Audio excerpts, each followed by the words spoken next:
The undefeated Sean O'Malley. I got to ask, the unranked gear, I think is genius. What was the inspiration there? Was it just kind of an FU to people or a troll, or what made you want to launch that?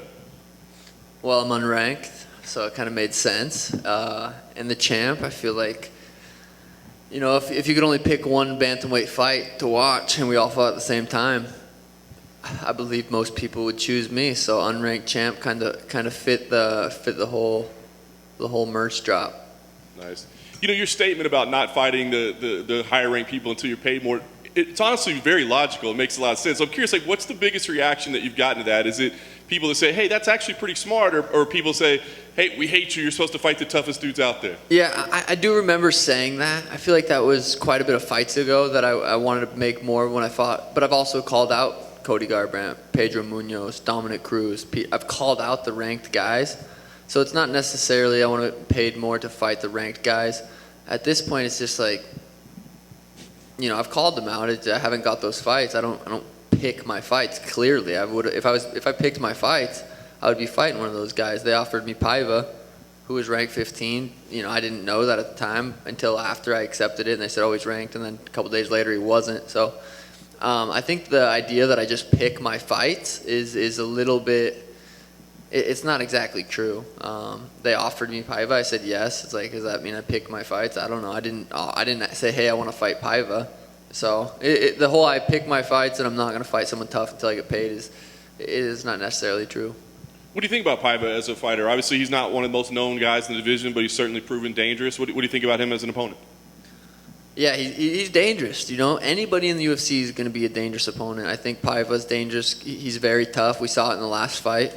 My buddy Kyler, you know, really, he beat him up, and Paiva somehow won that fight. So, in my eyes, he's coming off a loss. Really, like I thought my buddy beat him. He's a dangerous opponent to show that much heart. You know, Kyler was hitting with some hard shots, and he stayed up. You know, I just went through a fight like that with Chris. So I think, you know, going through that last fight shows that I can, you know, I'm not going to get tired beating someone up. So if he wants to get beat up for 15 minutes, I'm down. You win this fight, probably are ranked at that point. Does that matter to you at all? Do you care? Because maybe it does give you access to those bigger names, or do you care? You know, if I get ranked 15, 14, whatever after this fight, you know, I already called out Adrian Yanez, and he's not ranked, and I have no issue fighting an unranked guy if I'm ranked. I'm not worried about it. I think, you know, a good win over Paiva. I'm not overlooking Paiva. I have to go out there Saturday night and perform the way I'd perform, and I have to put his lights out. It can't be a boring fight. If it's a boring fight, you know, I don't really have any say in what's next. I go out there, put Paiva's lights out. I can call out, you know, Yanez or whoever I want. But, Paiva's a tough opponent. Last thing for me, I know you said, hey, win or lose, I know you're going to want to, you know, love me, hate me. You're going to want to tune in and watch me fight, you know. Does it bother you that you have haters? I mean, you've come in and entertained from the start, you know. Do you wish you were universally loved, or do you kind of enjoy having some haters? I don't necessarily enjoy having haters, but I get sad that I have haters. It really means they're going to watch the fight 100%. Someone's not going to be watching the fights, then I come on the TV. They're like, nope, I'm not going to watch. Like, that's not going to happen. They're going to watch. They're going to make sure they watch. They're going to call off work so they can watch. So I'm not really worried about the haters. Sean, I saw earlier this year you met Conor McGregor. I know that was a meeting you'd long been looking forward to. I was curious, what did you guys talk about, and did he give you any advice? It was a very short conversation. It was a very loud stadium. I think he had a couple shots of proper 12, so his accent was extra thick. It was really cool meeting him. You know, what was said was, he said, you know, he thought it was a cool performance, my last fight. But the conversation, it wasn't much. It was pretty, it was loud. It was hard. You couldn't even if I posted that video with sound, you wouldn't have been able to hear what we were talking about. But it was a cool experience. Sean, right here. Speaking of Paiva, of his 21 wins, 14 have gone to a decision. So outside of his toughness, what exactly stands out of him in terms of his skill set? I didn't even know he had that many fights or that many. I've literally never watched him fight until last fight. Kyler fought him. I didn't even rewatch that. I just go in there and I know what I'm capable of, and I believe in my skills, and you know I know he's an orthodox fighter. I think he's a black belt in jiu-jitsu. He's been in the UFC. He's got a couple fights in the UFC. I really don't know much else about him other than I'm way faster than him, and I think that's what's going to play out in this fight. That's what you're going to see. And you've obviously called out Dominic Cruz and Cody Garbrandt. They're both on this card. Have you run into them at all this fight week? I haven't. I think, I haven't. I think they're both smart. They're both, it's not like we don't like each other. We're not going to fight each other at the hotel. It's not like that. It's if I think we'll fight someday, both of them, maybe. We'll see.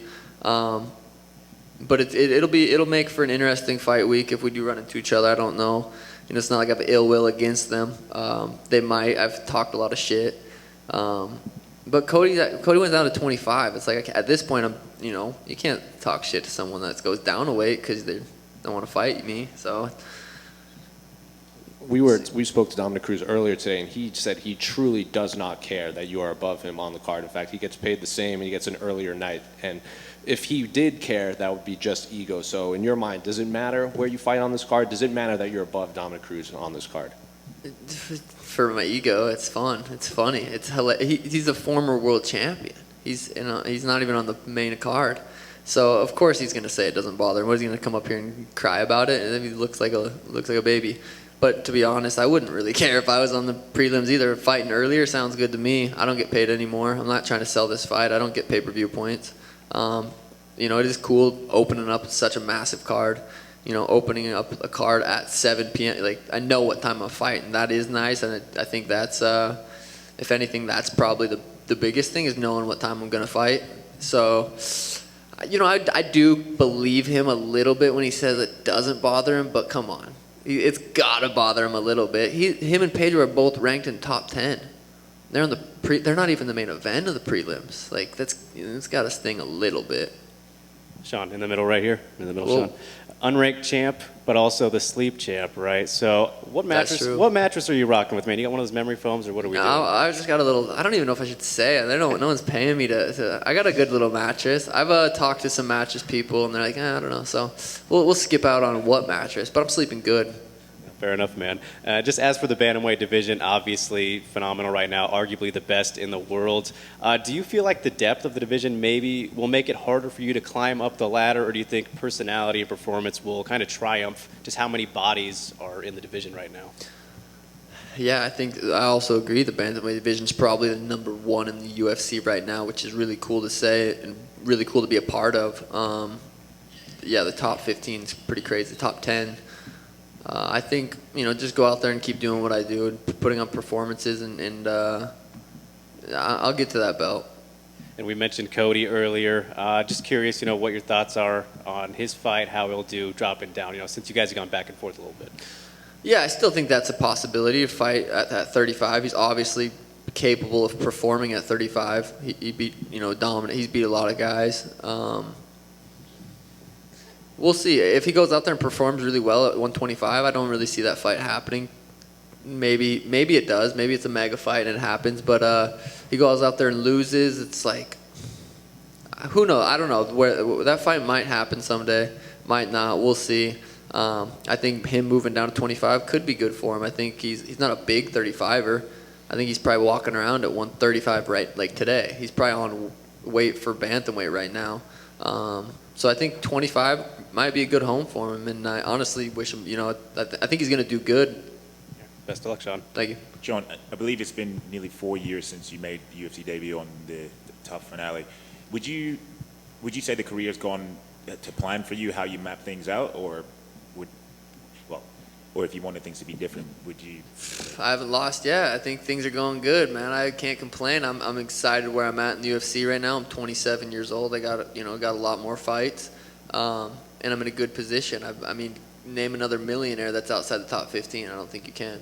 It's not necessarily just from fighting. Just the UFC has given me a huge platform to be able to get big sponsors and stuff like that. So, if you would have told me 4 years ago you're going to be a millionaire and not even be top 15, I'd be like, all right. I mean, I'm happy with where I'm at. And in your last few fights, you've stolen the show, stolen a lot of headlines from the main eventers. How do you plan on doing it this time around? Yeah, I mean, Conor versus Dustin was the main event last time, and I do feel like Chris and I stole the show. I mean, it's a shitty way to become popular, getting beat up that bad and being like, yeah, but I didn't get knocked out. It's like, yeah, but you got beat up for a long time. So yeah, I feel like I did steal the show. I plan on stealing the show again. Charles versus Dustin is an insane fight, insane matchup, and very worthy of the main event. But I always feel like when I'm on the card, there's two main events: whoever's at the top, and then wherever I'm at on the card. Hey, Sean, here in the back. As you mentioned, the bantamweight division is on fire, but there's a little bit of controversy at the top regarding Sterling. I mean, a lot of people see Jan as sort of the real champ. What's your opinion on sort of the title picture, the official title picture, to say, in the bantamweight division? I think Peter champ, Aljo's number one right now. I think a lot of people are writing Aljo off because of that last performance, and Peter did, beat him, I thought, besides the knee, obviously. I think we'll see. It's hard to say. I mean, we'll see it play out again. Is that fight booked already, or no? No. So yeah, I don't know. That's probably the fight we'll see next. I think Aljo's still definitely champ worthy in the bantamweight division, but I don't see him beating Peter again. He's gonna have to change his game plan. He can't come out there like a spaz and gas out as fast as he did. And so far, nobody has really been able to conventionally beat Peter. He kind of beat himself against Aljo. What would you say is the key to defeating him then, that nobody has managed to so far? Style. I mean, it's just fighting's all about styles. Stylistically, I think I give him a big problem. He's a really good boxer, really good wrestler. He's I think he's up there with Kamaru with pound for pound. When I watch him fight. So I think just the styles, I think I give him trouble. I think that's a massive fight, a main event pay-per-view someday. Yeah. And final one for me, we saw Jose Aldo come back with a big win. Some people, a lot of the MMA fans just love seeing a veteran like him be able to get back in the win column and really get close to the title picture again. What's your opinion on Jose Aldo? Do you think he will challenge for the bantamweight title again, or is this kind of his last hurrah? It's hard to say. I mean, the dude's he's a living legend, and anytime just watching him walk out is really cool to see. He's one of the best in the world for sure. Definitely up there in the bantamweights. That's a fight that I think would be a massive fight. The Sugar Show versus Jose Aldo. I think that would be a crazy fight, and that would be probably the one fight that I would be standing across the cage like, what? That's crazy. So we'll see how his fights plays out. He probably will get the next title shot. Peter against whoever wins that. Yeah, I would love to see him, get the bantamweight strap. Maybe he has a better shot beating Aljo than he does against Peter. We've seen that fight play out, but I would love to see him, be champ.